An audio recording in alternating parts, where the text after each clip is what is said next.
আচ্ছা, তুমি কি জীবনে ভালো থাকতে চাও?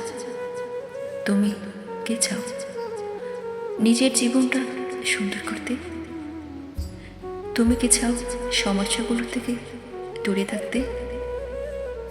তুমি কি সুখী হতে চাও?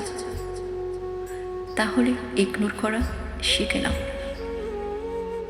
কারণ সত্যি বলতে এই পৃথিবীতে ভালো থাকতে গেলে অনেক কিছুকে ইগনোর করতে হবে, অনেক কিছু দেখেও না দেখার বান করতে হবে, বুঝেও না বোঝার বান করতে হবে, শুনেও না শোনার অভিনয় করতে হবে। সকলকে প্রাধান্য দেওয়ার পরবর্তীতে নিজেকে গুরুত্ব দিতে হবে। তর্কে না গিয়ে চুপ থাকার অভ্যাস করতে হবে। কটু কথা এক কান দিয়ে শুনে আরেক কান দিয়ে বের করে দিতে হবে। দেখবে সমস্যা মাত্র অনেকাংশে কমে গেছে, জীবনের জটিলতা অনেকাংশ কমে গেছে।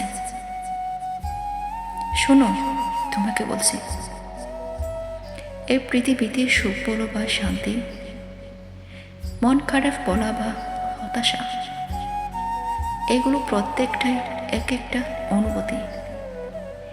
আর বিভিন্ন পরিস্থিতি, বিভিন্ন সিচুয়েশন অনুযায়ী আমাদের এই সমস্ত অনুভবগুলো হয়ে থাকে। জীবনের বিভিন্ন পর্যায়ে আমাদের একটা অনুভব আমাদের এক এক রকম ফিল করায়। আমরা কখনো আনন্দে থাকি, কখনো দুঃখে থাকি,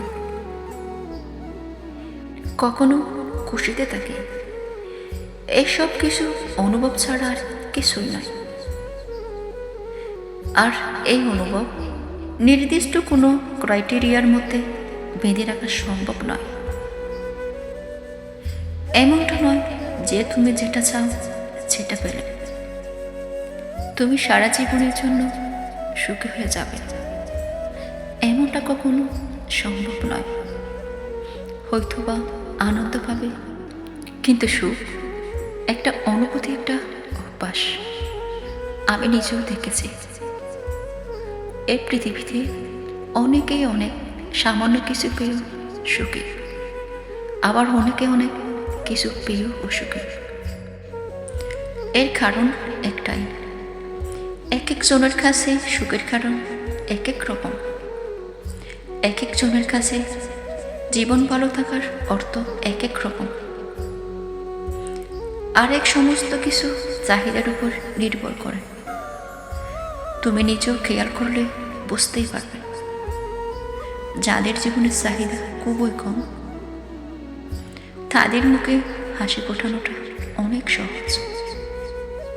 যাদের জীবনের চাহিদা অনেক কম তাদের সুখের কারণ হওয়ার অনেক সহজ। তাই যদি খুব বেশি প্রয়োজন পড়ে তাহলে নিজের চাহিদাকে কমিয়ে আনো আর নিজেকে সময় দিতে শুরু করো।